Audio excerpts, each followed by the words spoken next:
You've probably seen videos claiming that Google search is dying, that AI overviews are ruining the internet, that Google search market share is collapsing.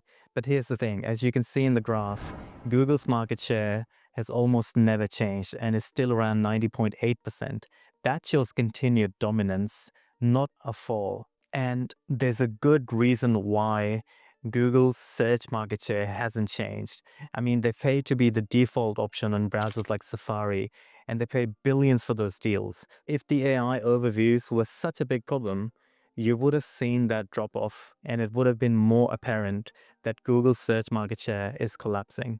So not only are they dominating, they're far away from failure, as some of the videos on YouTube claim. Now, some criticisms aimed at Google search actually make sense because I've experienced them too. See, Google at times just feels like a glorified shopping site because the algorithm that tracks you across different websites through one way or another can tell when you want to buy a certain product, and they show it right there on the page. When I don't want to buy something, having a look at something like that can be really bad, and it shows you how much Google's algorithm is good at determining when you want to buy something. For example, if I type world's best headphones, I'm okay with seeing a shopping result because at that time I'm actually looking to buy something, or I actually might be interested in buying that. So I'm okay with Google becoming a shopping site in those cases. But for the most part, it can be really annoying. And the problem has been so bad, the European Commission has actually fined Google for this.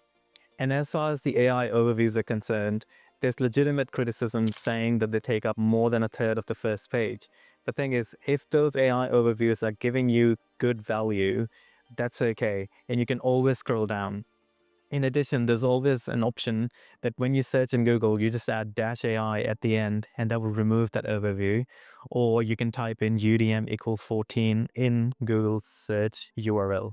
And it's true that AI overviews, when they were first implemented, were very buggy, even recommending users that as long as they were drinking a lot of water, they could pass kidney stones rather easily, which is obviously not true. Here's why I personally love AI overviews. Thing is, if your website is losing traffic because of these AI overviews and you're not really adding much value, you're answering simple questions that could be answered in a single line, but instead you've chosen to gamify the SEO and make your result appear at the top of Google search results, and I have to dig through 3 pages to find a particular piece of information, then in that case, I'm okay with the AI overview taking that revenue away from your website because I don't think you're adding much value. But if you create quality content that's actually adding value, even with the AI overview, as a user, I'm inclined to go check out your website. So getting straightforward information from AI overviews, where it can check multiple sources of information and give me factual answers, saves me a lot of time. Thing is, search hasn't changed for good 20-25 years, and Google experimenting, adding new features like AI overviews is, in my opinion, win for the users. When ChatGPT launched and other companies launched models like Claude, Gemini was still far behind. And a lot of the time that I or other users would have spent on Google search was now being spent on products like ChatGPT to get answers from them.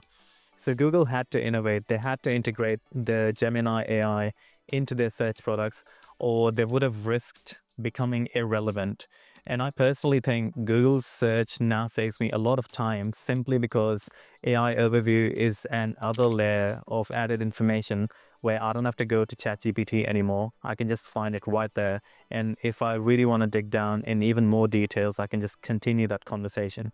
The reason why Google is in the line of attack is because a lot of websites that actually were losing revenue have actually sued Google as well. Chegg, a leading education provider, is one of those websites. They lost so much revenue in one quarter, over 24%. But the thing is, Chegg was already facing competition from other free sources like YouTube, Khan Education. And thing is, users have choices. The fact that Google's search market share is still at 90.8% tells us, despite there being so many other options, none of them are good enough for most users. Even though changing your default search engine takes literally seconds, most users aren't doing that. So this narrative that Google is dying just doesn't stack up, and data speaks against it. And Google's successfully keeping users like me and a lot of other users like me in their ecosystem, which is a big win for Google when just a year ago it seemed like they were far behind in the AI race.